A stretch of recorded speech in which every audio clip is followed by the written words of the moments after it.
Vamos a hablar acerca de salud mental. Cuando nosotros hablamos de salud mental, lo que empecemos a dibujar mentalmente es una estructura. Esa estructura no está en este plano, digamos, orgánico, físico, sino es más metafísico. Es una estructura que está ligada a las funciones cerebrales. Sin embargo, no se encuentra en un espacio. La mente no está en un espacio. Es un espacio virtual, podríamos hablar. Según Freud, la salud mental se define por un equilibrio entre tres pilares fundamentales. El primer pilar es la persona que debe tener capacidad de amar, de vincularse. Es una persona sana. ¿Por qué? Porque nosotros necesitamos tener una forma de supervivencia como animales. Todos somos animales, al menos los seres humanos, somos una parte del reino animal que es un poco más desarrollada, o al menos eso creemos nosotros. Y como seres humanos empezamos a vincularnos de forma progresiva para crear primero familias, después crear comunidades y después crear sociedades, países, continentes. Por lo tanto, lo que nos hace a nosotros capaces de vincularnos con el otro es la capacidad que tenemos de amar. Y más que de amar es de tener empatía con el otro, básicamente. El otro pilar de la salud mental es la capacidad de trabajar. Cuando nosotros trabajamos, somos seres productivos. Somos seres productivos porque tenemos la capacidad de formar materias primas, por ejemplo, en materias elaboradas. Tenemos la capacidad de crear nuevas cosas. Tenemos la capacidad de poder transformar, por decirlo así, el mundo en el que nosotros vivimos, ¿sí? Si nosotros viviéramos en la edad de piedra, pues muy probablemente las circunstancias en las que nos comunicaríamos serían completamente diferentes a las que tenemos en la actualidad, ¿sí? Necesitaríamos de la pintura rupestre, por ejemplo, para poder plasmar lo que nosotros pensamos, sentimos, experimentamos diariamente. ¿Sí? Cada vez que nosotros tenemos un avance tecnológico, permite que nuestra capacidad de pensamiento, nuestro desarrollo intelectual y cognitivo avance a lo largo de la historia. Y precisamente esa capacidad de trabajar es la que nos permite transformar. Por lo tanto, ese pilar de la salud mental es indispensable para cualquier persona y es la capacidad de trabajo. Nos damos cuenta que muchas veces las personas con enfermedades mentales no tienen una capacidad laboral adecuada y puede ser por varias circunstancias. Primero, por la enfermedad, básicamente. Segundo, por déficits cognitivos, por ejemplo.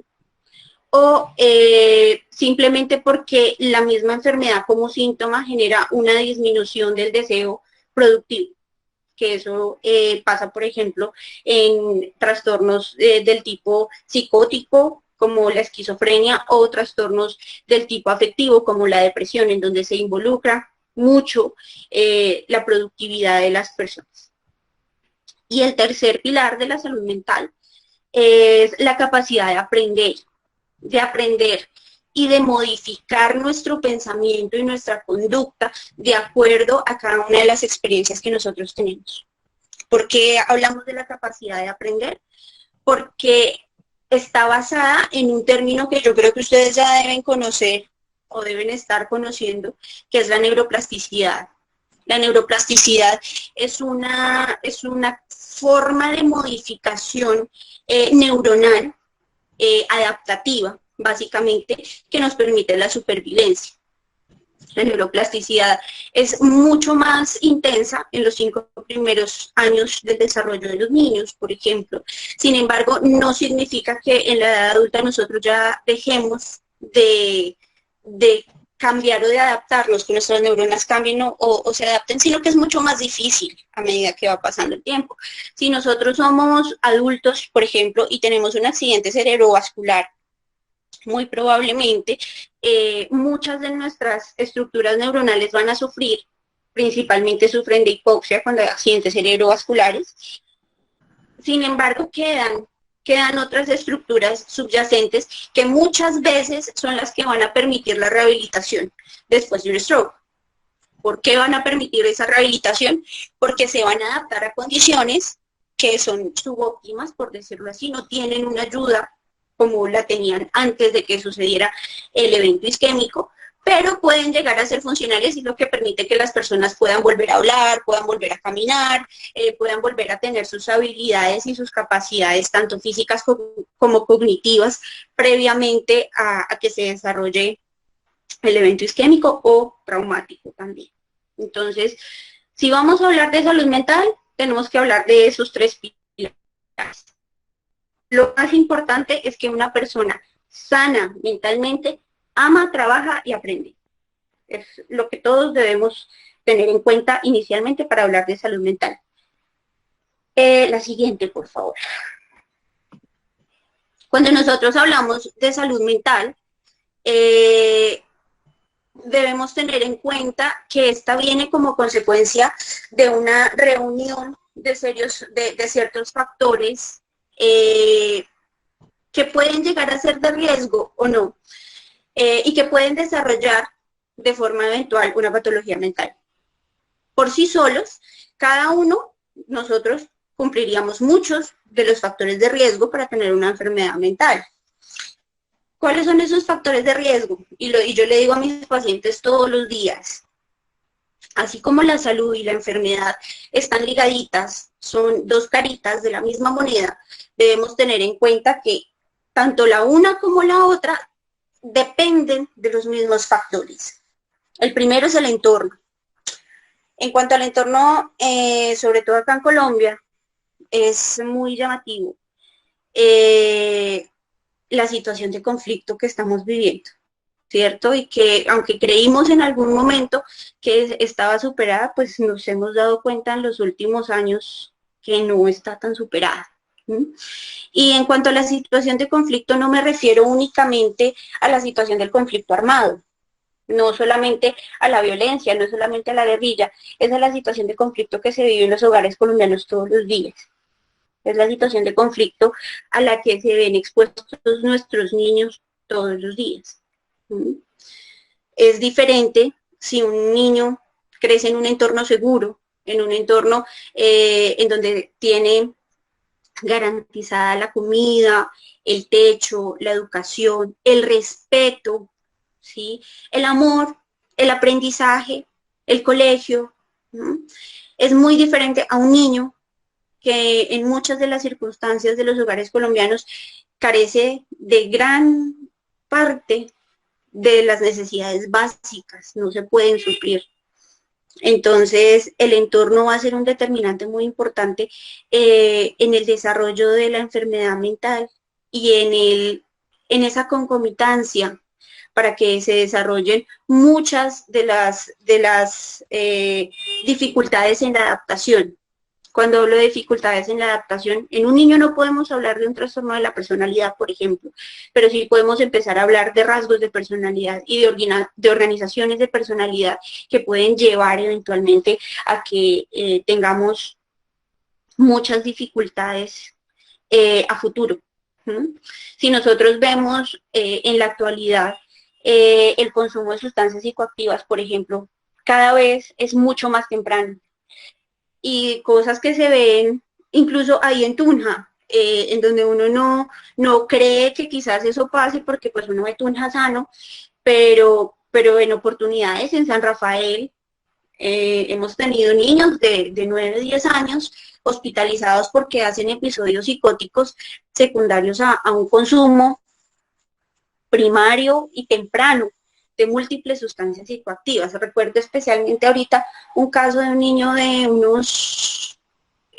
tenía unos 10 años, más o menos, y este niño estaba hospitalizado porque tenía unas conductas oposicionistas bien particulares. En una oportunidad intentó botarse como de un tanque del agua y llegó al hospital porque pues efectivamente se cayó, se golpeó, Y durante la exploración clínica las personas que lo estábamos atendiendo, nos dimos cuenta que pues aparte del trastorno de la conducta, el niño tenía un trastorno por consumo de sustancias desde hacía más o menos 4 años. Si el niño tenía 11, significa que desde los 7 años había empezado a consumir sustancias psicoactivas.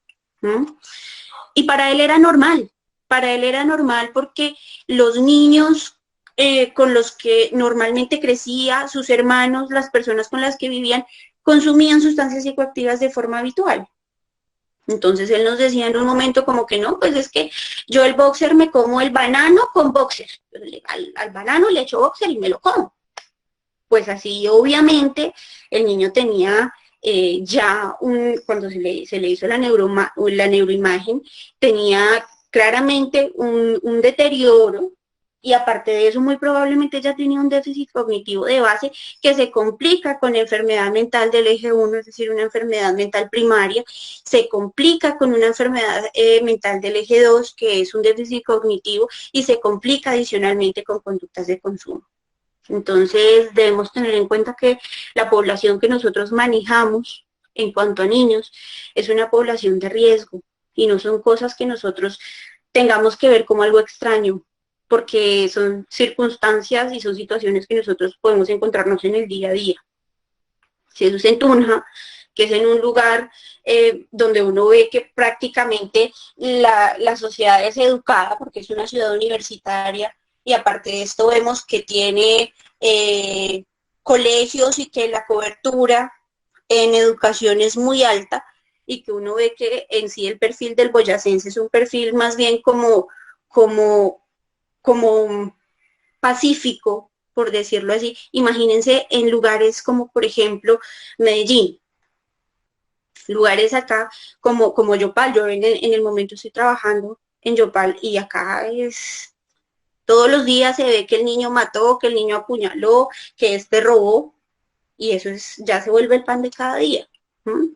Y mucho más, por ejemplo, en lugares vulnerables como en Bogotá, en donde en el distrito lo que nosotros vemos es cada vez aumento de embarazos adolescentes, sobre todo en niñas muy pequeñas, niñas de 11, 12 años que tienen embarazos no deseados, que son productos de abusos sexuales, en donde muchas veces incluso las mismas mamás, las mismas abuelas, se convierten en cómplices del abuso porque no quieren que se den cuenta, porque es el tío de la familia que es el que les está dando para el mercado mensualmente.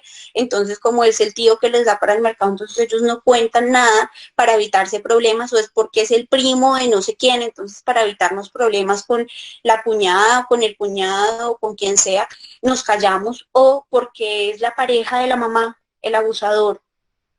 Y en ese momento la mamá empieza a decir que la niña es la que está propiciando ese tipo de abusos, y la niña es la que está provocando a su pareja, y que por la niña es que se presentan estas conductas de abuso. Esto parece atípico, pero no lo es. No lo es. Se ve diariamente, desafortunadamente. Y más en estos tiempos de confinamiento, esto se vuelve exponencial, y se vuelve exponencial básicamente porque nos empezamos a dar cuenta que realmente la guerra no estaba solamente en la toma de los pueblos y en las bombas que ponían, sino que la violencia está en nuestras propias casas. Que la violencia está en cuando el abuelito llegaba borracho a pegarle a la abuelita por las noches, que la enfermedad mental se ha vuelto algo como tan común que nosotros lo normalizamos.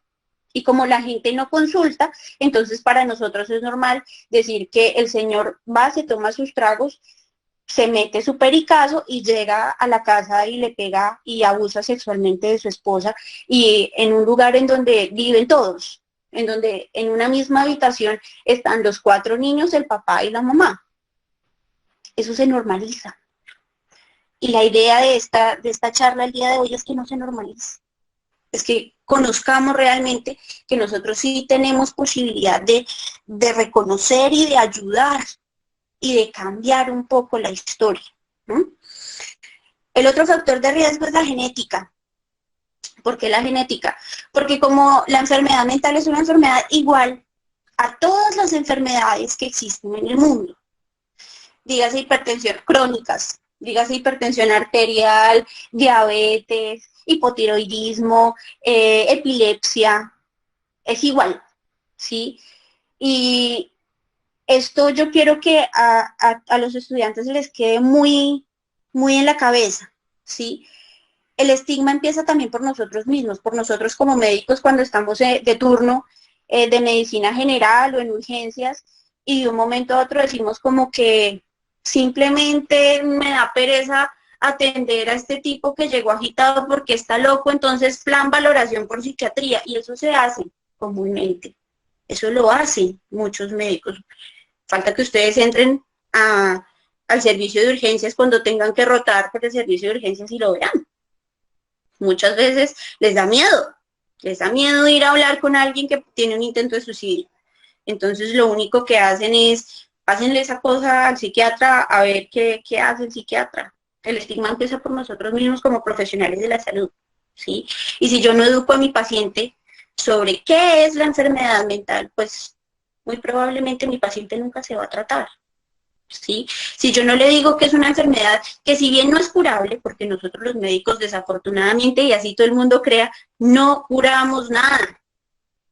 Y como es una enfermedad igual a todas, pues tampoco se cura. ¿Sí? Se maneja, los síntomas se manejan, hacen que las personas sean funcionales. Todo esto iba a que la genética tiene un gran peso sobre el desarrollo de la enfermedad mental. Todos nacemos con el gen de desarrollar la hipertensión arterial, la diabetes, la esquizofrenia, el trastorno de ansiedad generalizada, todos. ¿Mm? Y la genética es muy importante porque nosotros en la enfermedad mental debemos tener en cuenta que son patologías poligénicas, que no son solamente basadas en un solo gen, que no hay un gen que diga tal cosa, no, hay una afectación importante en muchos genes que pueden ser susceptibles de que en algún momento, al combinarse con el resto de los factores de riesgo, se pueda generar una enfermedad mental temprana, sobre todo en nuestra población de niños y adolescentes. Y por lo tanto la neurobiología es muy importante en el desarrollo de enfermedad mental. Y en cuanto a la neurobiología, no hablo solamente de neurotransmisores y no hablo solamente de que tenía el gen y se lo ganó porque el tío tenía esquizofrenia, entonces a Pepito le dio esquizofrenia, entonces por eso fue. No, neurobiológicamente me refiero a que cada una de las actuaciones y de las conductas que nuestros padres tienen con nosotros desde que nosotros somos bebés, tienen un impacto en el desarrollo cerebral. Y ese impacto en el desarrollo cerebral está basado y mediado por varios neurotransmisores y sobre todo por una descarga temprana de cortisol sobre el cerebro. Hay estudios en donde se han hecho mediciones de cortisol, cogen las raticas tienen bebés, entonces cogen los ratoncitos bebés y les miden el cortisol apenas nacen cuando están con la mamá. Entonces resulta que hay unos niveles de cortisol. Resulta que después cogen la mitad de los ratoncitos y los pasan por un grupo y después de eso cogen la otra mitad de los ratoncitos y lo pasan por otro grupo. A la mitad de los ratoncitos, primera, se les deja con la mamá. Al segundo grupito de ratoncitos se les aleja de la mamá. Y se dieron cuenta, después de medirles otra vez el cortisol, quedándose con la mamá y los que estaban alejados, que los ratoncitos que estuvieron alejados en el segundo grupo de control tenían unos niveles de cortisol mucho más altos que los ratoncitos que estaban en el grupo con la mamá. Si todos sabemos que el cortisol es la hormona del estrés, el cortisol genera unos cambios neurofuncionales muy importantes, sobre todo en el sistema límbico. El cortisol puede condicionarnos a tener una predisposición para tener enfermedades mentales, para tener enfermedades de las emociones. Aumenta ciertos comportamientos que para nosotros pueden ser normales y que nosotros los vemos todos los días. ¿Mm? Que son por ejemplo, los episodios de ansiedad en un niño, que son, por ejemplo, los episodios en donde hay un trastorno del apego en los niños, que de eso vamos a hablar un poquito más adelante. Entonces, todo esto está mediado desde que nosotros estamos adentro de la pancita de la mamá, y cuando nacemos, y lo que pasa en los primeros días después de que nacemos. ¿Listo? La reunión de todos estos factores de riesgo del entorno, de la genética y de la neurobiología nos van a generar una conducta. Si yo tengo un buen entorno, tengo una buena genética, tengo una buena neurobiología, voy a tener una conducta adecuada. Y cuando hablo de conducta adecuada es una adecuada forma de adaptarme al mundo. Y en cuanto a esa adaptación, es fundamentalmente la forma en la que yo tengo de poder modificar mi entorno para no sufrir. ¿Sí? Nosotros en el mundo no venimos simplemente a ser felices, sino a disminuir el monto de sufrimiento que podemos presentar cuando hay cambios en los ciclos vitales. Y todos sabemos que tenemos cambios en los ciclos vitales de forma persistente. ¿Sí? No es lo mismo si yo estoy en el prejardín, en donde la señora Lolita me quiere porque yo soy la consentida y tengo 3 años, y entonces me quiere y me cuida y me da la merienda y está pendiente de mí, y después yo paso para un colegio público en donde yo tengo, aparte de mí que me cuidaba la señora Lolita, hay otros 35, 40 niños con una sola profesora, y entonces yo entro al colegio felizmente y resulta que es que ya no me están queriendo igual, ¿cierto? Y resulta que ya la señora Lolita no está, y ya la señora Lolita no me da mi merienda, y ya no me ponen la misma atención que me ponía la señora Lolita.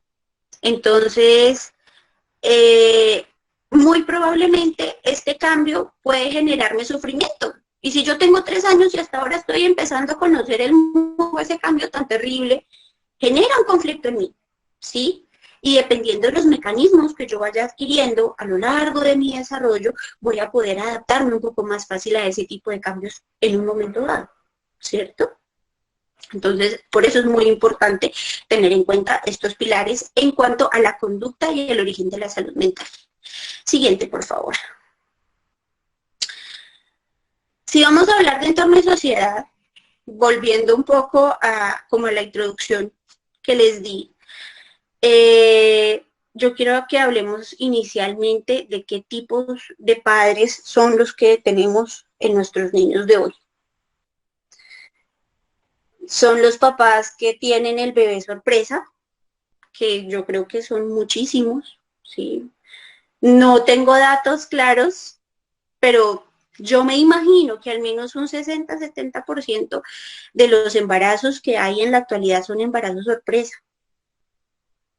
Una cosa es tener un embarazo sorpresa y otra cosa es planear el embarazo, ¿cierto? Una cosa es que yo tenga mis estudios, yo ya terminé mi carrera, tengo un trabajo estable, una pareja estable, y entonces voy a decidir tener un hijo, a que de un momento a otro yo estoy hasta ahora en 10º en el colegio y resulta que mi novio me pidió la pruebita de amor, y entonces como yo le dije que pues que no quería, pero él me dijo que si no se la daba terminábamos, entonces yo fui, le di la pruebita de amor y pum, resulté embarazada. Son cosas diferentes. ¿Mm?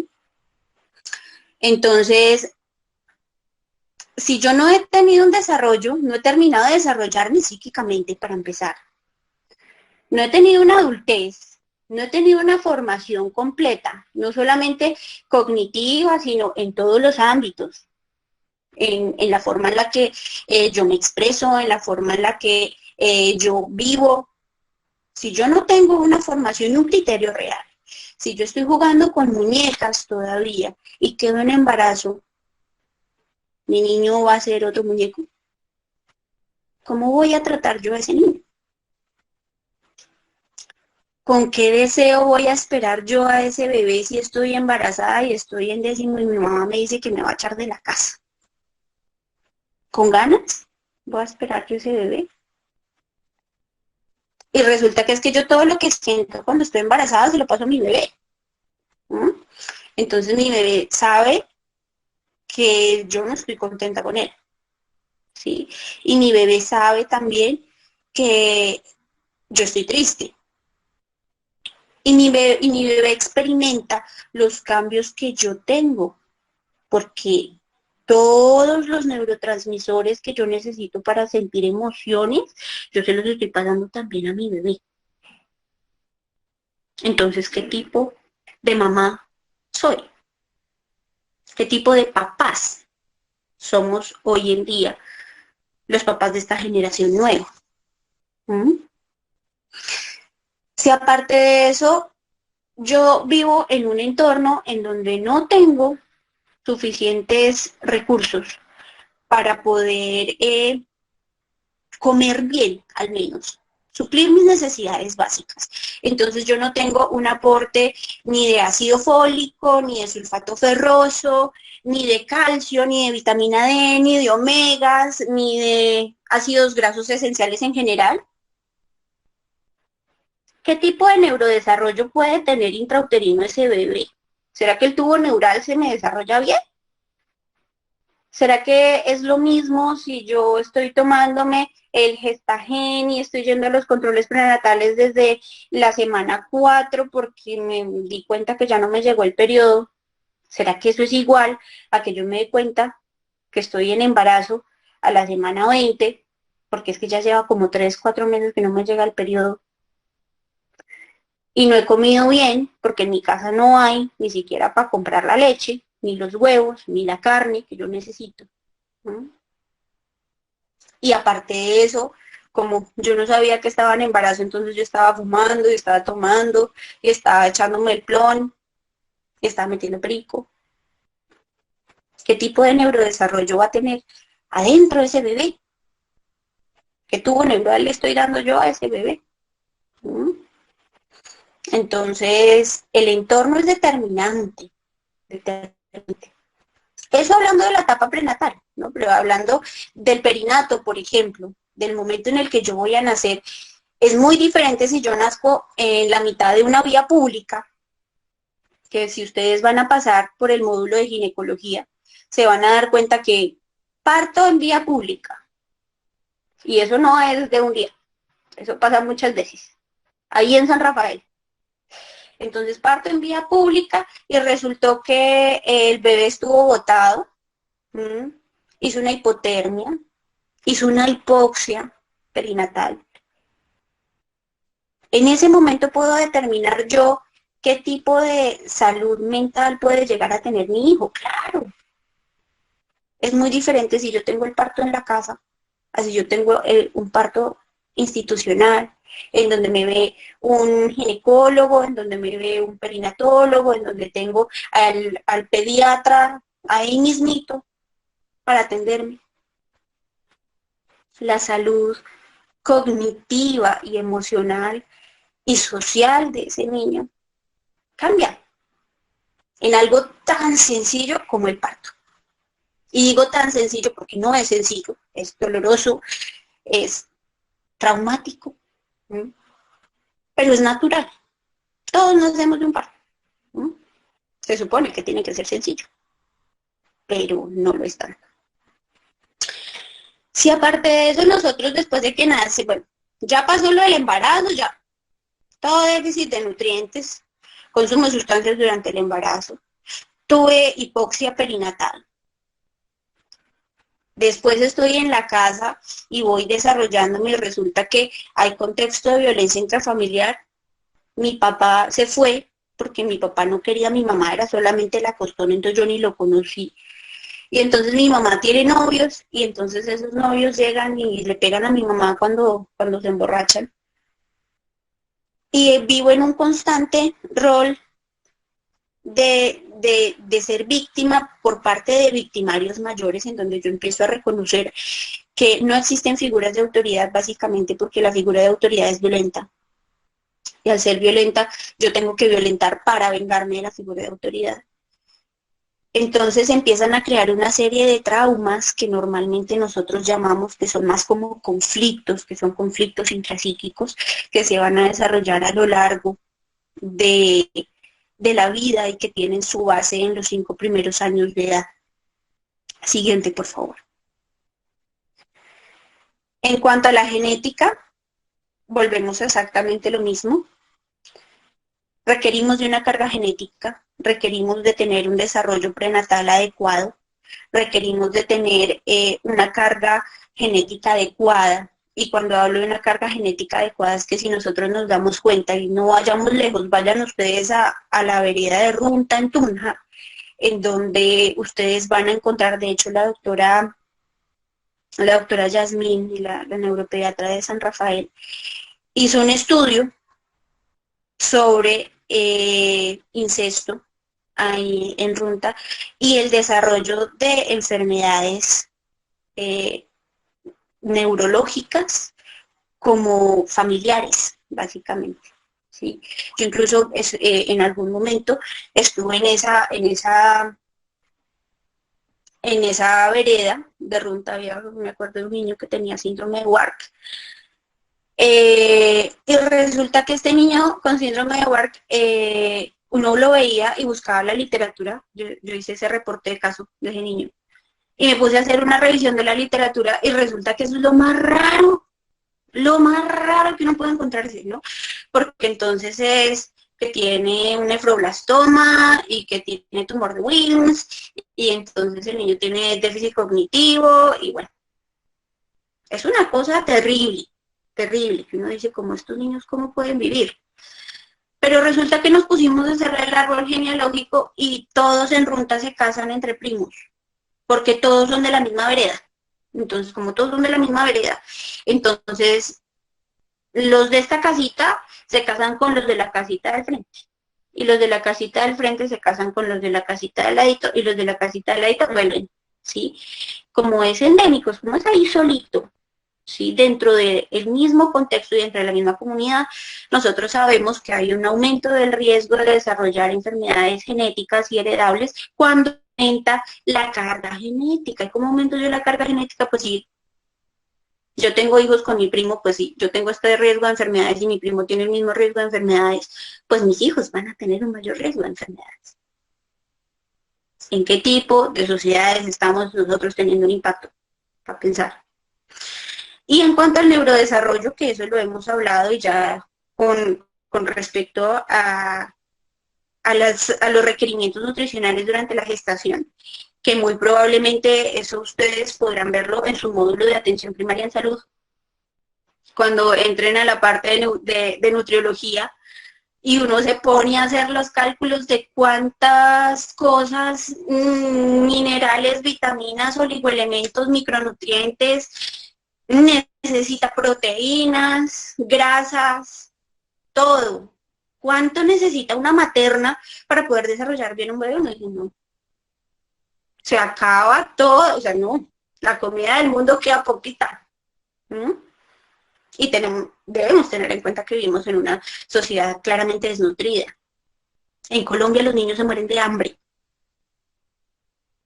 Entonces, ¿qué tipo de neurodesarrollo vamos a darle a nuestros hijos? Siguiente, por favor. Neurofisiológicamente, ¿qué es lo que pasa para que nosotros tengamos enfermedad mental?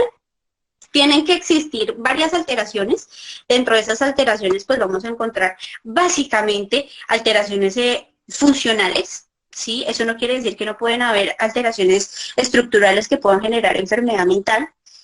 Sin embargo, pueden ser complementarias. ¿Y a qué voy con esto?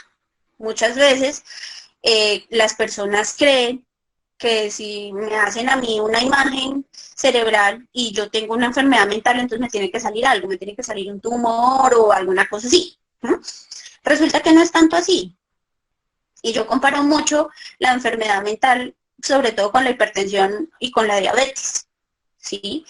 Si yo tengo enfermedad mental, tengo una enfermedad neurofuncional, ¿sí? Y esa enfermedad neurofuncional es igual también a la epilepsia. Sí, hay muchas formas de epilepsia, de las que pues su profe es mucho más conocedora que yo. pero compartimos ciertas cosas. ¿Mm? Neurofisiológicamente, básicamente vamos a tener enfermedades corticales, porque ¿qué es lo que nos hace a nosotros ser realmente seres evolucionados? Es nuestra área frontal y prefrontal. Básicamente eso es lo que nos distingue de, no sé, una cucaracha, un mono, una iguana. Todos los animales necesitamos vivir por instinto y nosotros como seres humanos también tenemos instintos, ¿sí? Pero lo que nos permite controlar realmente esos instintos es la parte frontal. El lóbulo frontal del cerebro es el que nos va a permitir que nosotros tomemos decisiones. Ahí es donde realmente se aloja el bolismo, la voluntad que yo tengo para tomar decisiones, para poder empezar tareas, para poder completarlas, para poder procesar información y para poder realizar la conexión entre el cerebro y mi mano, por ejemplo. Toda la creatividad y toda la forma que yo tengo para poder utilizar mis manos, mi corporalidad, toda está mediada básicamente por una función del lóbulo frontal. Y neurotransmisores, la siguiente, por favor. Y neurotransmisores, como siguiente, por favor. Eso. Y neurotransmisores, como por ejemplo la dopamina, el glutamato, la adrenalina, la noradrenalina y la serotonina, que son neurotransmisores excitadores. Y el GABA, que es el ácido GABA-aminobutírico, que es un neurotransmisor básicamente inhibitorio. ¿Por qué estos neurotransmisores? Porque las funciones cerebrales están mediadas por transmisión de mensajes. Nosotros funcionamos básicamente como una red de luces. Entonces, si yo prendo el switch y mi red de luces está bien, entonces significa que el cable va pasando y llega hasta donde está la lucecita y se prende la lucecita y después pasa al otro lado y está la otra lucecita y se prende, ¿sí? Y se tienen que comunicar. Tiene que salir la energía desde el switch hasta la lámpara y a partir de ahí es que se permite que haya la transmisión de los mensajes. Entonces, cada neurona es una lucecita, ¿no? Y entre las neuronas se tienen que hablar, se tienen que comunicar, se tiene que transmitir el mensaje. Muchas de las enfermedades mentales están mediadas básicamente por un desequilibrio en los neurotransmisores. ¿Sí? Es en el caso, por ejemplo, de enfermedades del tipo psicótico como la esquizofrenia, en donde hay un desequilibrio completo de receptores de dopamina. Por lo tanto, nosotros damos antipsicóticos que básicamente son bloqueadores de dopamina y de otras cositas que nos ayudan a regular ese trastorno funcional y disminuyen las alteraciones sensoperceptivas del pensamiento, de primero, de segundo orden, los síntomas positivos, los síntomas negativos de la esquizofrenia, que ustedes eventualmente lo verán cuando estén en su módulo de psiquiatría. Y enfermedades, por ejemplo, como las de tipo afectivo, que son mediadas básicamente por serotonina. Entonces, la depresión, los trastornos de ansiedad, básicamente son mediados por serotonina y noradrenalina, que son neurotransmisores que nos van a permitir modular los estados de ánimo. Siguiente, por favor. Entonces, acá llega la pregunta. Entonces, ¿en dónde empieza la intervención en salud mental? Pues la intervención en salud mental, siguiente. Siguiente, por favor. Listo, la intervención en salud mental entonces empieza desde la familia. Desde nosotros, como individuos.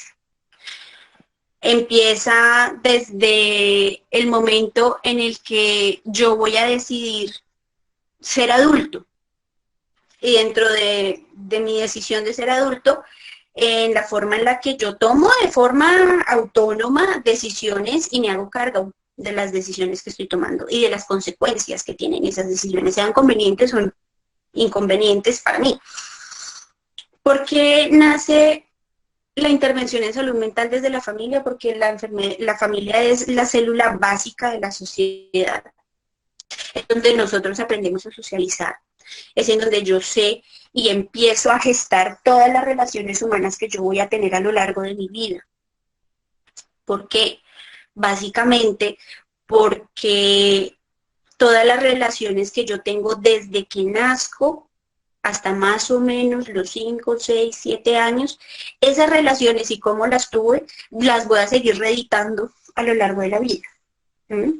Cuando yo hablo reeditar, quiere decir que así como yo me relacioné con mi papá, con mi mamá y con mis hermanos, así voy a tener yo relaciones en mi trabajo, con mi pareja, con mis amigos, con mis compañeros, con mis jefes, porque voy a identificar roles de acuerdo a los roles que yo tuve desde mi primera conexión con mi familia.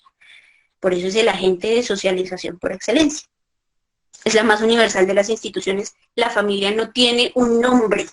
Nosotros le ponemos los apellidos. Entonces, yo soy Albarrán Ruiz, mi papá es Albarrán, mi mamá es Ruiz. Entonces, la familia Albarrán Ruiz, ¿sí? ¿Por qué es una institución? Porque me permite desarrollarme como un individuo con derechos. ¿No? Y de la misma forma, como un individuo con deberes. No todo es solamente deme, porque también se necesita dar. Entonces, así como tengo derechos, también tengo deberes. Es la que nos permite que nuestra cultura se transmita. Yo soy católica porque mis papás fueron católicos. Y eso no nos pasa solamente a nosotros los boyacenses, creo que le pasa a mucha gente, ¿sí? Así como en el Islam, los islamistas, las personas del Estado Islámico, y muchos que profesan esa fe, pues es porque es una familia. El judaísmo, por ejemplo, se transmite por línea materna. Entonces, más que solamente cómo me puedo criar, toda la forma en la que me desarrollo culturalmente es secundaria a mi familia. ¿Sí? Si yo soy boyacense, pues a mí me gusta comerme, no sé, la arepita boyacense. ¿Sí? Si yo soy tunjana, a mí me gusta el cocido boyacense. Si yo soy del norte de Boyacá, a mí me gustan las sopas de pan. Pero usted vaya a un costeño y dele cocido boyacense o dele sopas de pan, pues no le va a gustar, ¿sí? Así como yo voy a la costa y me dicen, cómase un bollo, a mí esa vaina no me sabe a rico, que me sabe a masa, y ya, para ellos eso es un manjar con carne.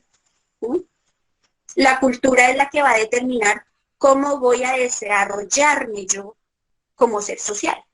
Y de eso es responsable la familia. En la familia, los individuos que hacen parte de la familia comparten entre sí sus necesidades afectivas. Yo quiero a mi hermana porque es mi hermana, sí, pero el hecho de que sea mi hermana no me obliga a que yo la quiera.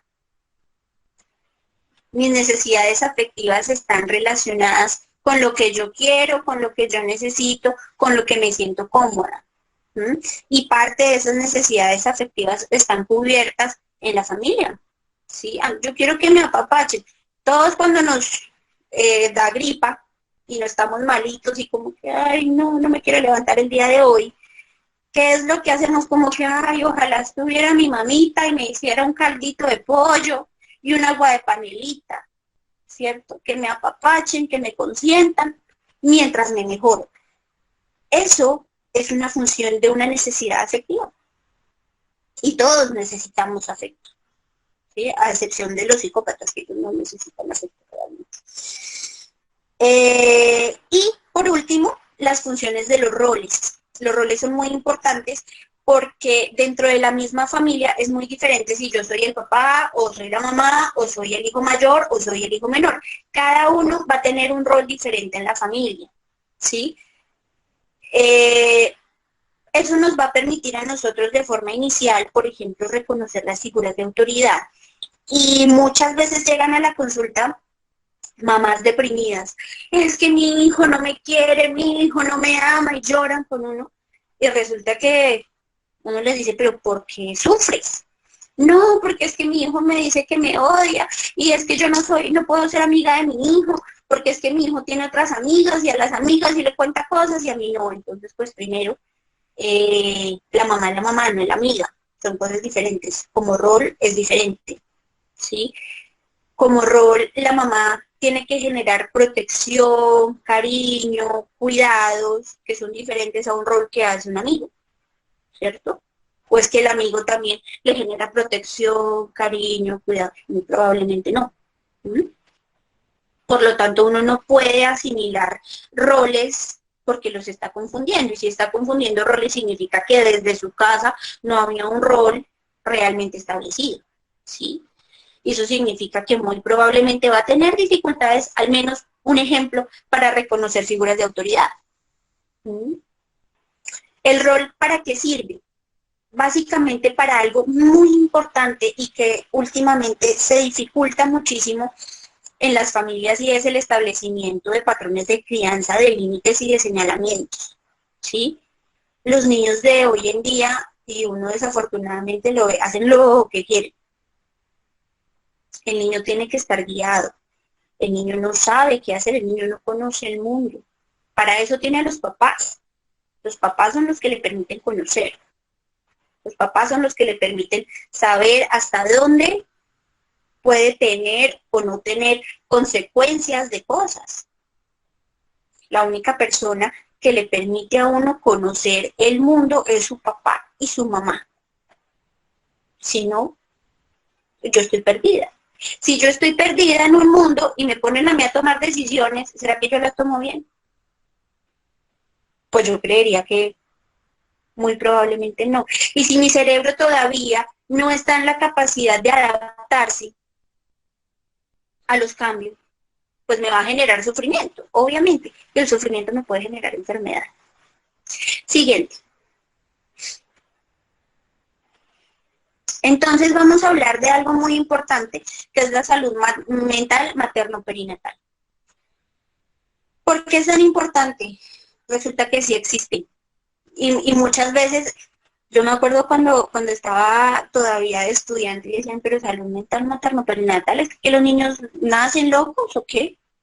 Y era como el chiste del día, y resulta que sí existe la salud mental materno-perinatal, porque a partir del momento de la concepción, según el apoyo que tenga la mamá, muy probablemente puede llevar a un mejor fin o no su embarazo.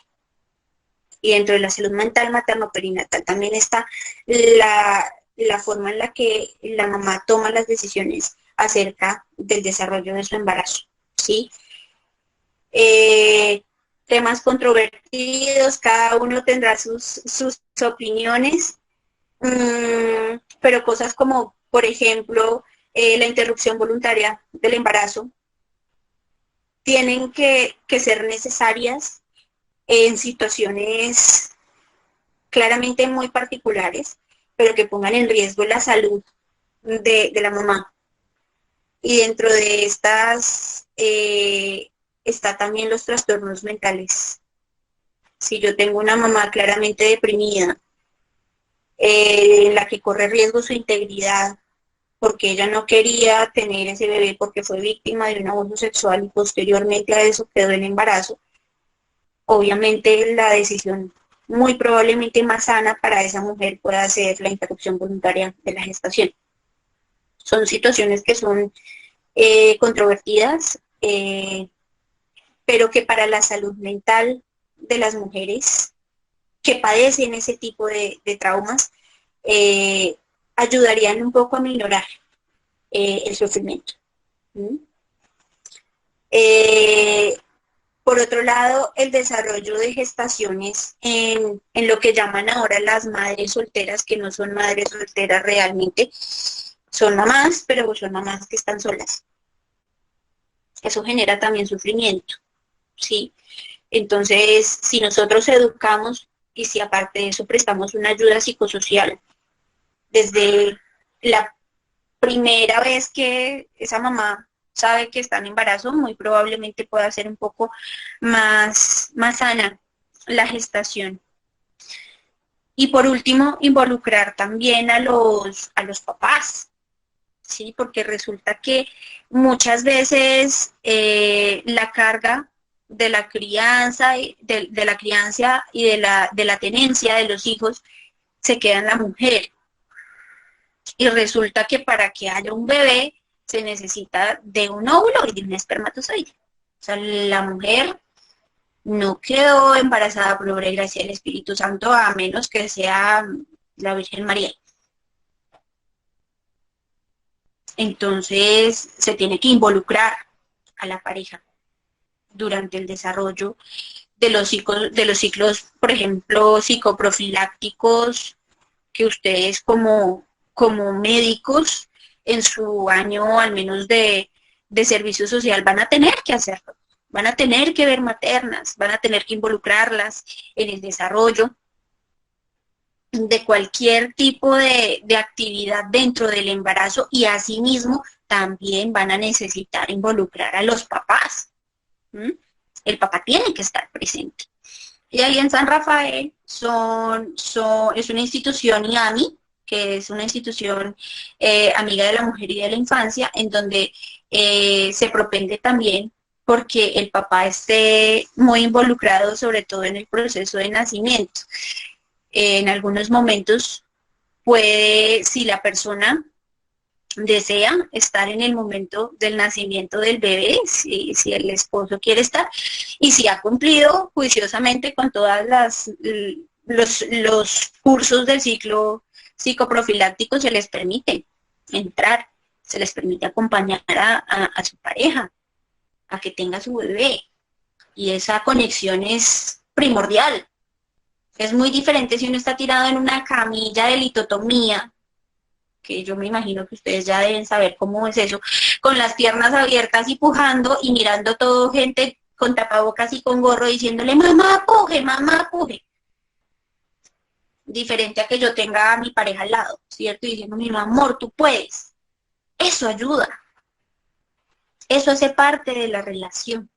Eso hace parte del vínculo que se necesita crear. Siguiente, por favor.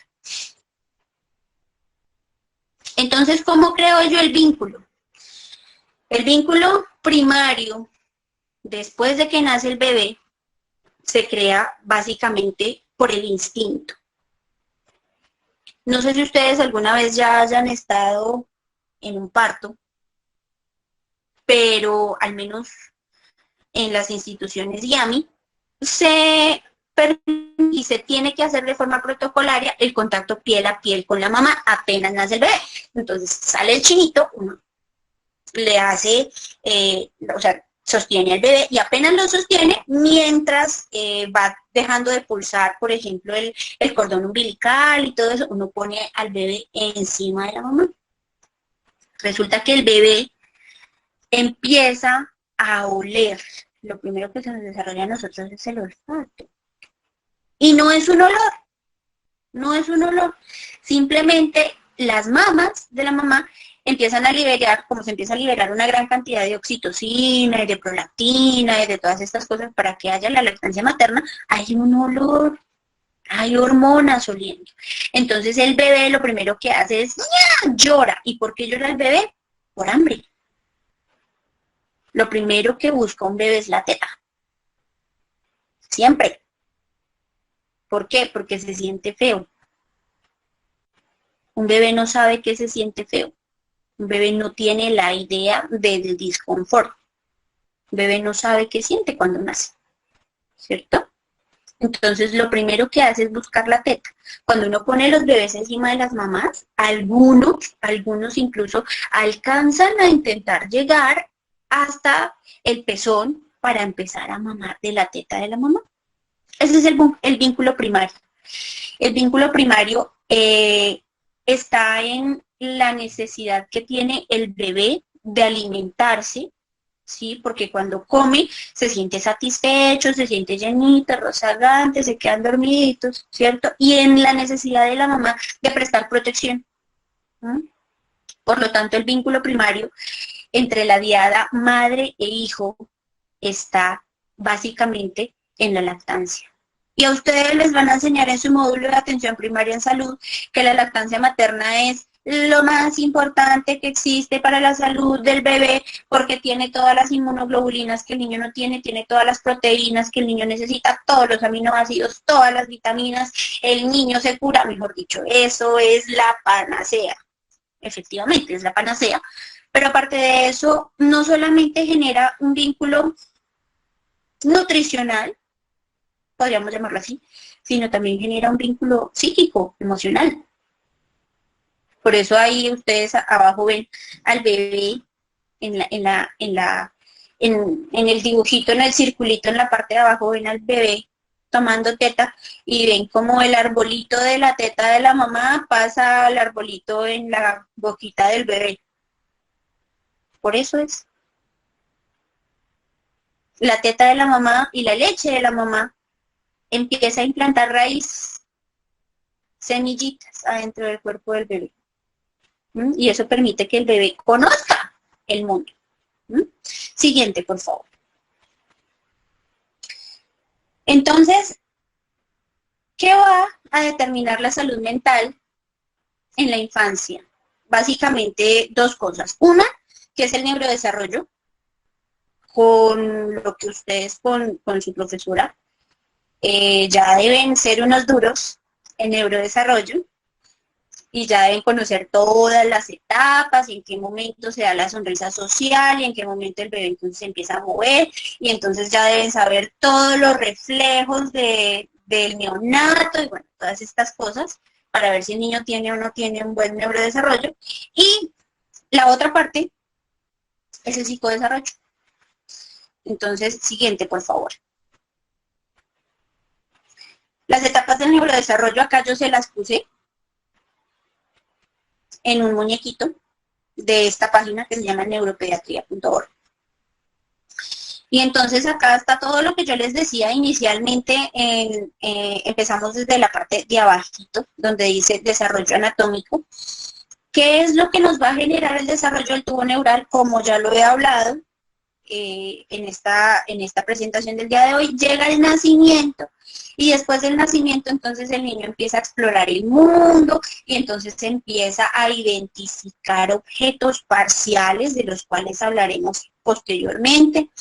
Empieza a movilizarse, empieza a gatear, empieza a caminar, empieza la locomoción, empieza el lenguaje, empieza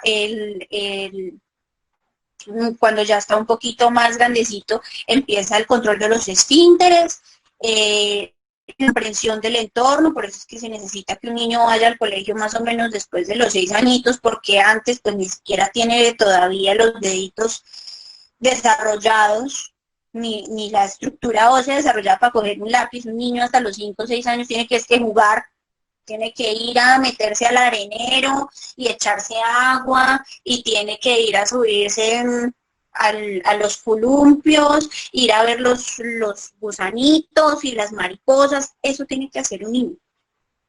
Un niño no tiene por qué estar pegado a un celular o a una tablet o viendo Peppa Pig en el computador o en la televisión. Un niño, para desarrollarse, tiene que explorar el mundo. Si no explora el mundo, pues no se desarrolla, no se estimula. Y lo que necesitamos básicamente es estimulación. ¿Cómo se estimula a un niño? Permitiendo que el niño conozca el entorno en el que vive, básicamente. ¿Y en dónde vive el niño? Pues en la naturaleza, en donde llueve, en donde hace sol, en donde hay barro, en donde hay arena, en donde hay plantas, en donde hay animales. Entonces, si tienen sobrinitos, si tienen hijos, si tienen hermanitos chiquitos, pues no le regalen de Navidad un videojuego. Pónganles patines, bicicleta, que jueguen de esa cosa frisbee, yo no sé cómo se llama eso. Pónganlos a jugar, a que vivan, que exploren, que desarrollen su vida. Y aparte de eso, ya cuando pasa ya la parte más educativa, entonces ya está el desarrollo ya cognitivo, y en cuanto al desarrollo cognitivo, que es secundario a toda la estimulación previa, entonces empieza uno a adquirir el lenguaje, la comprensión del lenguaje, del entorno, las matemáticas, todo este tipo de cosas, y posteriormente ya llega uno a una fase de adultez. Esas son las etapas del neurodesarrollo. Siguiente, por favor. Siguiente. Gracias. En cuanto al desarrollo mental, nosotros, los psiquiatras, sobre todo los psiquiatras que tenemos formación psicodinámica, mmm, nosotros tomamos muchas teorías del desarrollo para poder evaluar el tipo de salud que puede tener un niño.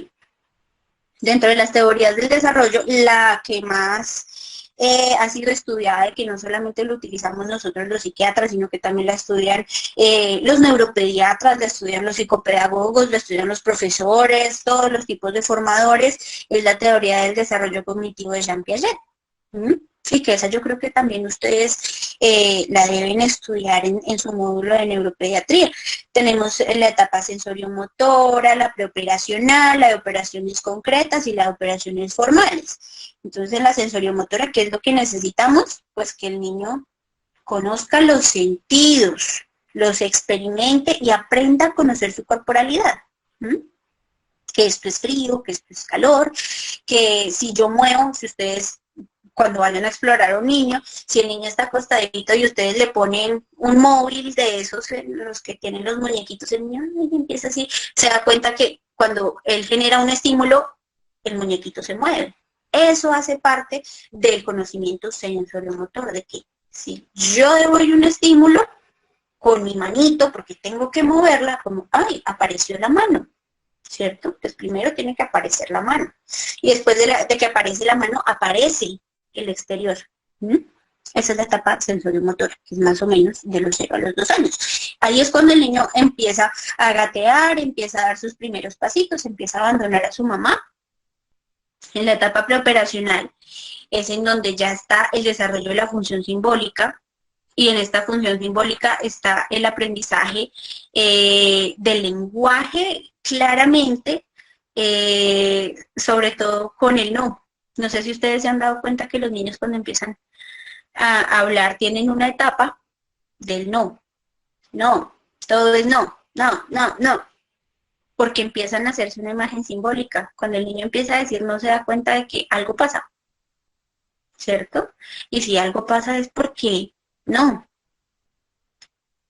no hay una idea clara, pero esa idea clara la va descubriendo a medida que va haciendo cosas. Entonces, si yo tengo a mi bebé y mi bebé resulta que está gateando y casi se va por las escaleras, entonces yo le digo al bebé, no. El bebé empieza a comprender lentamente y eso requiere repetición, porque nosotros primero aprendemos por condicionamiento y el condicionamiento es repetición, básicamente. Entonces, si yo le digo al niño que no y el niño no entiende, y va ahí, le digo que no y le digo que no, si hay una consecuencia, es decir, si el niño se cae, un ejemplo por las escaleras, porque ojalá no pasara, pero si el niño se cae por las escaleras, se da cuenta que si se cae le duele, y si le duele llora. Por lo tanto, él no debe acercarse a las escaleras, ¿cierto? Eso hace parte de esta etapa, de la etapa preoperacional, del conocimiento simbólico de qué es lo que está pasando, de cómo funciona el entorno. Y ahí es cuando ya el niño se empieza a dar cuenta de que no significa que si yo lo hago, muy probablemente puedo tener una consecuencia que va a ser perjudicial para mí. ¿Listo? Ahí es donde empieza el simbolismo realmente. La etapa tercera de las operaciones concretas es todo lo que nosotros tenemos que aprender en el colegio. Entonces aprendemos matemáticas, aprendemos álgebra, geometría, estadística, y todo eso nos va a permitir tener un pensamiento abstracto, interpretar, conocer, básicamente. Y la etapa de las operaciones formales, básicamente, es inductivo y deductivo, es en donde uno ya empieza a sacar conclusiones acerca de lo que hace o no hace. ¿Sí? En donde ya el pensamiento va mucho más allá de solamente tengo que hacer la operación de 2 más 2 es 4, ¿sí? Sino que si yo pongo que 2 más 2 es 4 y lo pongo entre paréntesis y le pongo un 3, significa que puede haber una asociación entre el paréntesis y la suma y que ese paréntesis me puede generar una multiplicación y que si yo multiplico esto por esto me puede dar un resultado, ¿sí? Eso es un pensamiento inductivo y deductivo, concluir, interpretar. ¿Sí? Que claramente en este país Nos hace mucha falta ese pensamiento lógico, abstracto, inductivo y deductivo. Creo que muchos se quedan en las operaciones concretas y por eso es que estamos como estamos. Opinión personal.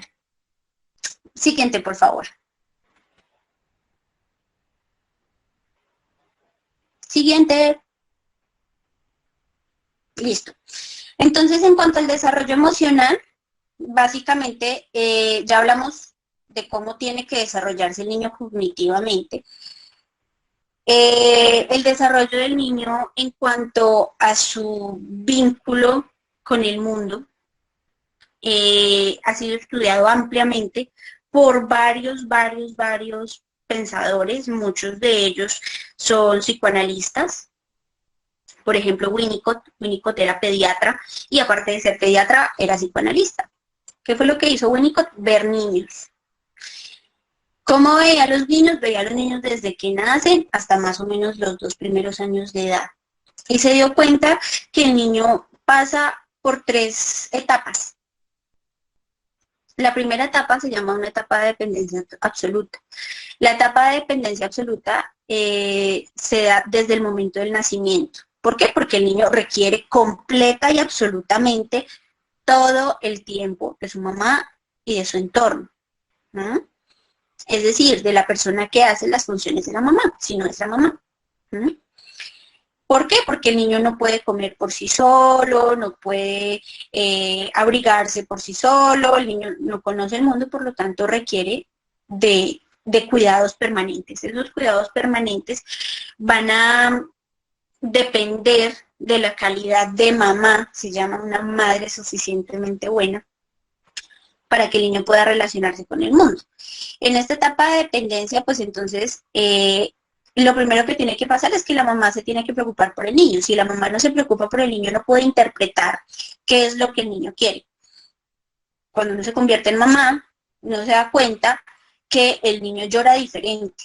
Llora diferente cuando tiene hambre, llora diferente cuando tiene frío o está mojado, llora diferente cuando está chinchoso, llora diferente cuando está enfermito, llora diferente cuando tiene sueño, ¿sí? Llora diferente según lo que vaya pasando. Y mi deber como mamá y mi preocupación materna primaria en interpretar el llanto de ese bebé, ¿sí? Si el bebé lo que tiene es hambre y yo lo arropo, ¿será que el niño se le quita el hambre? No, no pasa. ¿Mm? Entonces, ¿qué es lo que tiene que hacer la preocupación materna primaria? Esa es instintiva, eso viene desde los antepasados y desde los animales más primitivos. ¿No? Yo necesito cuidar de mi bebé, ¿sí? ¿Y cómo voy a cuidar de mi bebé? Interpretando lo que él me dice. Y como el niño no habla, pues el niño llora. Y el niño llora y se comunica conmigo. Esa preocupación materna primaria pasa después a una fase en la que yo tengo que aprender como mamá a sostener a mi bebé. Y más que sostenerlo, es solamente tenerlo, es la forma en la que yo puedo conectar mi corporalidad con la corporalidad del bebé. Entonces es la forma como yo lo estimulo, como yo le puedo coger sus bracitos y sus piernitas y hacerle masajito para que él se dé cuenta de las texturas, por ejemplo, o del frío o del calor, la sensación de tranquilidad que yo puedo tener cuando estoy sosteniendo a mi bebé, o de angustia, eso lo siente el bebé. Eso va a permitir que el niño muy probablemente se sienta un poco más tranquilo cuando la mamá está con él. Es diferente y muy probablemente ustedes se han dado cuenta que cuando el niño está con la mamá, es tranquilito. Y se va la mamá y queda al cuidado de otra persona y ¡ah! Algo pasó, se puso chinchoso. ¿Por qué se pone chinchoso el niño? Pues porque ya no está la mamá. Porque no le transmite lo mismo la persona con la que está en ese momento. Y la fase de integración es la fase en la que el niño empieza a percibir los estímulos y les da un significado parcial. ¿Eso qué quiere decir? Si siento hambre y mi mamá me da teta, pues significa que, esto que siento es hambre, entonces yo lloro así para que me den teta. Eso no lo hace el niño conscientemente, eso es puramente instintivo. Sigue la siguiente etapa, que es la de dependencia relativa. en donde por medio de las caricias yo estimulo el sistema locomotor del bebé, ¿sí? Si yo me pongo a jugar con el bebé y entonces lo pongo como que, ay, gatea, si el niño ya tiene más o menos unos 4, 6, unos 6 meses y ya tiene un buen sostén cefálico, ya tiene sedestación, y entonces yo puedo jugar con el bebé y ya me va a empezar a gatear, entonces yo puedo jugar con el bebé y hacer que venga hacia mí, por ejemplo, ¿cierto? Eso le va a permitir al niño empezar a darse cuenta que hay un mundo por fuera de la mamá, hay un mundo por fuera de la teta de la mamá, ¿cierto? Hay un mundo que tiene colores, que tiene texturas, que tiene sabores, que tiene formas, ¿sí? Y ese mundo me van a dar ganas de explorarlo, pero me da miedo. Esa es la etapa de la dependencia relativa. La dependencia relativa significa que yo necesito de mi mamá para estar bien, para estar tranquilo. Sin embargo, empiezo a darme cuenta que hay otras cosas. ¿Mm? Que yo quiero estar con mi mamá, pero también quiero conocer el mundo. ¿Sí? De eso se trata la dependencia relativa. Y la tercera etapa que va hacia la independencia es cuando yo me doy cuenta, acá aparece algo que se llama el objeto transicional, que es lo último que ustedes ven en esta diapositiva, y es cuando yo me doy cuenta de que mi mamá está así yo no la vea. Eso se llama una constancia objetal y vamos a hablar ahorita más adelante de las relaciones objetales. ¿Qué es la constancia objetal? Resulta que como yo soy bebé y yo acabo de nacer, para mí no existe nada. Para mí lo único que existe es la teta de mi mamá que me da calorcito, me da comida, estoy feliz, tranquilito, satisfecho, ¿cierto? Entonces cuando lloro, cuando no está la teta de mi mamá, que me da tranquilidad, me da comida y me siento calientico. ¿Mm? ¿Qué significa eso? Que para el niño no existe un mundo, el mundo solamente es la tetica de la mamá. Esa tetica de la mamá se llama un objeto parcial. ¿Listo? El objeto parcial es el primer objeto que crea el bebé en su mente, el objeto parcial.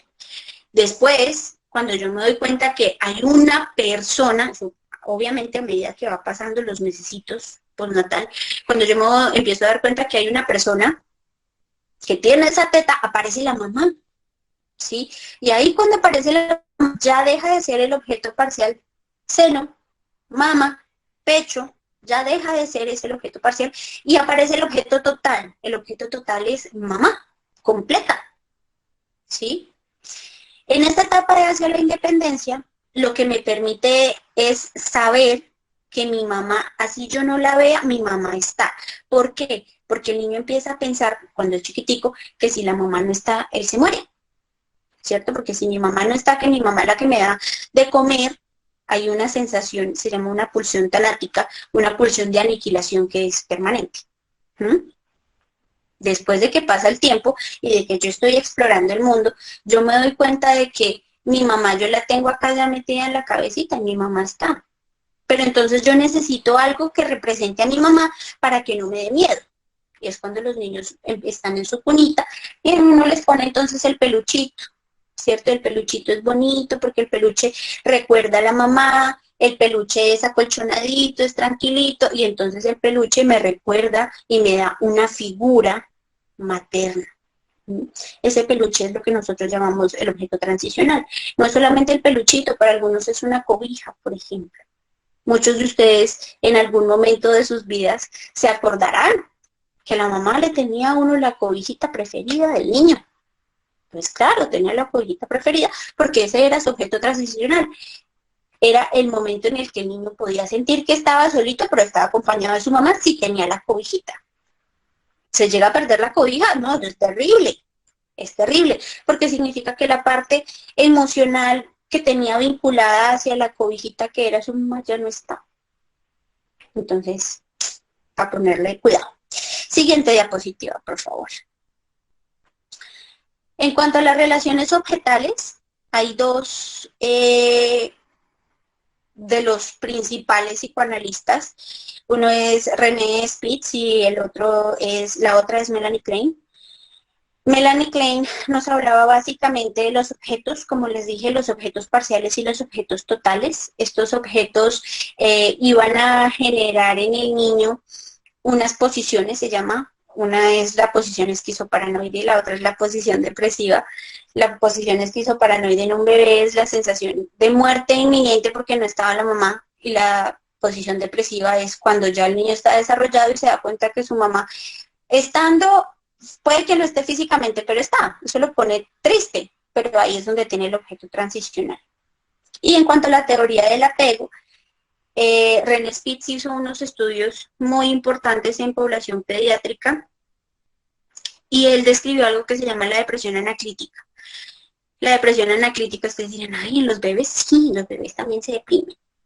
Él se dio cuenta que cuando los niños estaban, en algún momento hicieron un experimento para ver cómo los niños de las mamás y de los papás que se iban a la guerra o que morían en guerra quedaban en los hospitales, eran hospitales muy grandes y quedaban muchos niños, y se empezaron a dar cuenta de que inicialmente cuando los niños no estaban, cuando los niños estaban solos, cuando estaban sin sus papás, de forma temprana los niños lloraban, ¿cierto? Porque inicialmente pues cuando había llanto se buscaba suplir la necesidad que tenía el niño, ¿sí? Sin embargo, como los dejaban solitos y no había nadie, los niños lloraban y lloraban y lloraban y lloraban y lloraban y nadie venía.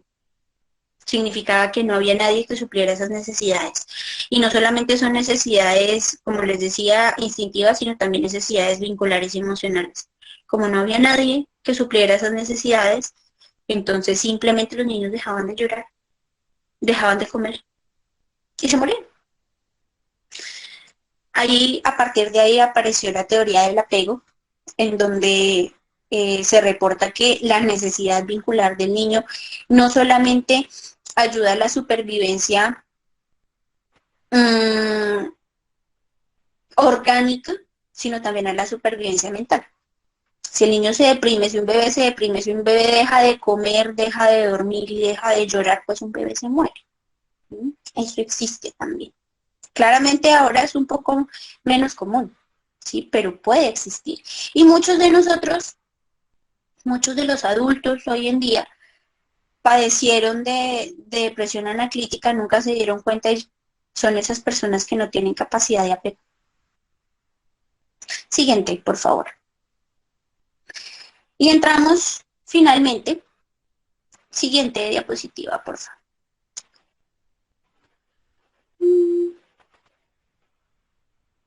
Oh, no pasa. Siguiente diapositiva, por favor.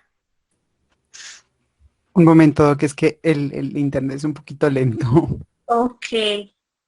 Sino que quiero que vean porque esta diapositiva es muy, muy importante. Bueno, les voy comentando. Lo que sigue después de este primer año, más o menos, de los primeros, no, 2 años, después de estos primeros 2 años, empiezan varias cosas. Hay algo que se llama la teoría del desarrollo psicosexual freudiano, básicamente. Yo vengo de una escuela freudiana, se nota. Por lo tanto, el desarrollo biopsicosexual es el que nos va a permitir a nosotros relacionarnos. ¿Por qué? Se basa en 5 etapas. La primera etapa es la etapa oral, que es en la que he hablado previamente acerca de la consecución del alimento y la introyección. Esta etapa oral puede ser básicamente, en la parte inicial es una parte oral introyectiva, en donde el bebé come, ¿sí? Se toma la leche de su mamá solamente para nutrirse, y hay una fase oral tardía que es una fase agresiva, en donde ya está la aparición de los dientes y el niño empieza a morder. ¿Sí? Al empezar a morder aparecen o salen un poco más a flote sus pulsiones agresivas hacia la mamá. ¿Por qué? Porque la mamá también le saca la piedra al bebé y eso le hace sentir mal. Ahí también empiezan las cosas agresivas orales. Todos nosotros somos muy orales. Somos tan orales que en algún momento nos deprimimos y ay, quiero un chocolate, quiero una hamburguesa. De ahí está su etapa oral y su fijación oral, como decía Shakira. La siguiente etapa es la etapa anal. se basa en el control de esfínteres y también en esta etapa es muy importante tener en cuenta que se empieza a crear la norma. Y se crea la norma porque Freud distingue el yo, el superyo y el ello. El yo es la persona, el superyo es la norma y el ello es el instinto. En donde se empieza a instaurar el superyo en la fase anal, en donde yo tengo que aprender a controlar en qué momento del día tengo que ir al baño. No puedo estar haciendo popó todo el tiempo, ¿cierto? Entonces tengo que empezar a controlar que a tal hora del día puedo ir al baño y empiezo a controlar que yo me puedo hacer popó en la tacita, no en el pañal, ¿sí? A partir de ahí se empieza a instaurar la norma. La etapa fálica, que es la que también se llama edípica, es en donde se empieza la manipulación y la exploración genital y en donde el niño se empieza a dar cuenta que tiene un falo, que tiene un pene y la niña se empieza a dar cuenta que no tiene pene. Y eso genera unas ansiedades. En el niño puede generarse dos tipos de ansiedades. Una se llama una ansiedad de castración, en donde el niño empieza a pensar que muy probablemente en algún momento de la vida, sí, quien tiene el falo más grande que el niño, pues el papá. Entonces, si él no hace lo que el papá dice, entonces, ¿qué no puede importar? Eso es una teoría psicodinámica bien interesante. Existe también la ansiedad de penetración anal, que es muy, muy, muy, muy manifiesta en pacientes psicóticos. Porque en pacientes psicóticos, el psicótico paranoide siente que lo persiguen. ¿Y por dónde lo persiguen? Por detrás. Por eso es la etapa fálica en donde se evidencia la ansiedad de pasividad anal. Y en las niñas hay otro tipo de ansiedad que se llama la envidia del pene, en donde las niñas se vuelven más competitivas porque Pepito sí tiene y yo no. Entonces por eso dicen que las mujeres somos envidiosas y los hombres competitivos. Después sigue la etapa de latencia, en donde se supone que todas las pulsiones sexuales están dormidas porque uno está entretenido aprendiendo, uno está entretenido conociendo el mundo, aprendiendo matemáticas, lenguajes sociales, naturales, todas estas cosas. Entonces hay una etapa de latencia y hay una etapa genital que es hacia los 12 años, más o menos, que es la etapa de la pubertad en donde ya hay un nuevo desarrollo sexual y a partir de ahí empiezan a presentarse de forma explícita los impulsos sexuales. Después de todo esto, todo lo que les acabo de hablar, que básicamente es de desarrollo, si tenemos conflictos en algunas etapas, si tenemos deprivaciones o tenemos sobregratificaciones en algunas de las etapas, muy probablemente nos llevará a la siguiente diapositiva, que es la enfermedad mental. La enfermedad mental puede ser de cualquier tipo, puede estar dentro de las enfermedades de tipo cognitivo, como son los déficits cognitivos o los deterioros cognitivos, las enfermedades psicóticas del orden del pensamiento, las enfermedades afectivas del orden de las emociones y las enfermedades conductuales.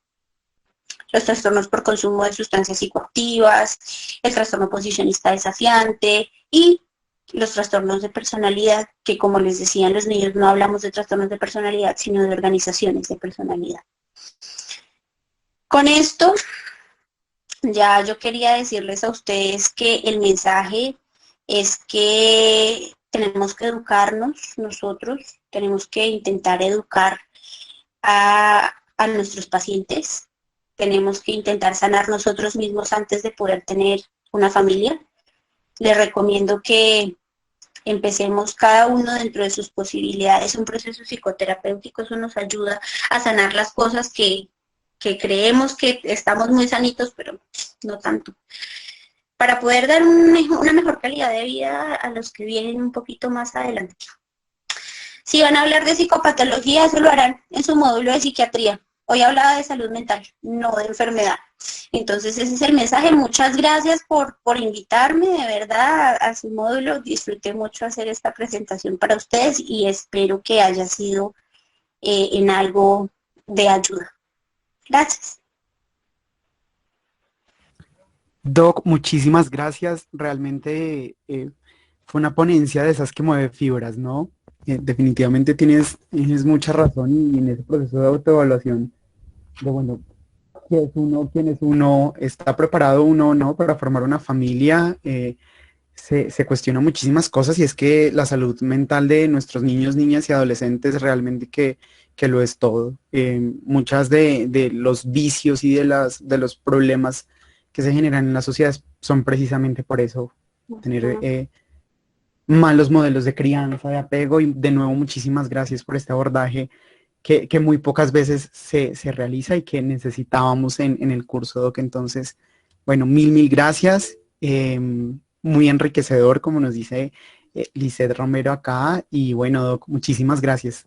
Gracias por aceptar Ujú. nuestra invitación y esperamos que no sea la única vez eh, que se vuelva a repetir. Y bueno, nuestros CEP de psiquiatría, de pediatría están ahí a tu servicio. Muchísimas gracias. Ujú. Bueno, ustedes mil gracias. Espero que les haya servido. Ahí Ana María se quedó con la presentación por si, pues igual lo que hay es muñequitos, pero si la quieren releer, con muchísimo gusto. Que tengan una excelente noche, muchachos. Muchísimas gracias, Doc. Que tengas un buen fin de semana. Gracias, hasta luego. Hasta luego.